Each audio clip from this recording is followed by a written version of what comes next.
এখন বাজে 5:30 সন্ধ্যাবেলা। আর আজকে হচ্ছে যাচ্ছি আমাদেরই কলেজের ফ্রেন্ড একটা শাইনির মেসে।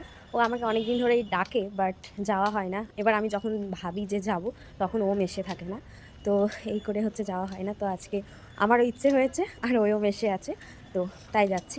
যাব হচ্ছে মানে 4 নম্বরের দিকে, আমরা 1 নম্বরের দিকে থাকি, আর ওর মেসটা হচ্ছে 4 নম্বরের দিকে।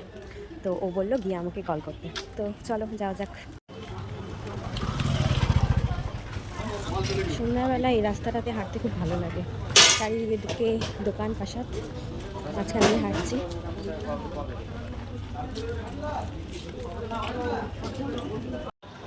4 নম্বরের দিকে যাচ্ছি, লাইন ক্রস করছি।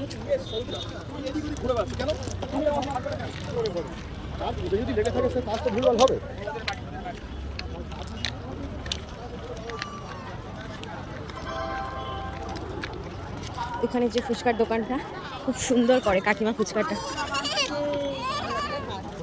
বাট আজকে খাবো না।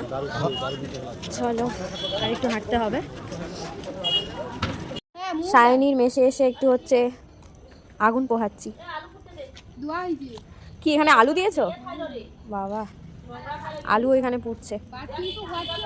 শাইনির মুখটা দেখা যাচ্ছে না ঠিকঠাক। দেখো এত সুন্দর মুখ, তুই আলোতে যা। আলোতে ব্যাস, এটা হচ্ছে আমাদের শাইনি। চলো, মেস ঘোরা হয়ে গেছে। শাইনি হচ্ছে ওই ঘরটাতে থাকে। সবাই মিলে কতজন? সব মিলিয়ে 28 জন থাকিস, পুরো একটা সংসার। ওই যেটা হচ্ছে রান্নাঘর। চলো টাটা। সো ফাইনালি শাইনির মেস থেকে বেরিয়ে গেছি। প্রচণ্ড ঠান্ডা লাগছে, এই জন্য টুপিটা পরে নিলাম।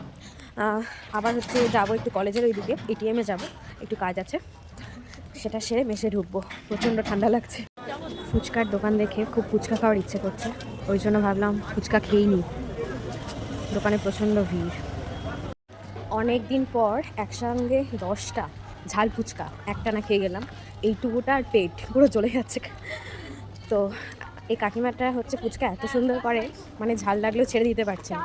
তো আমি হচ্ছে ঝাল বা টক খুব একটা খাই না, মিষ্টি প্রচণ্ড ভালোবাসি। তো আজকে কি মন গেল, সবাই খাচ্ছিল অনেক বেশি বেশি করে, আমিও তাই খেয়ে নিলাম। তো চলো আজকে এই অবধি, আবার অন্যদিন দেখা হবে।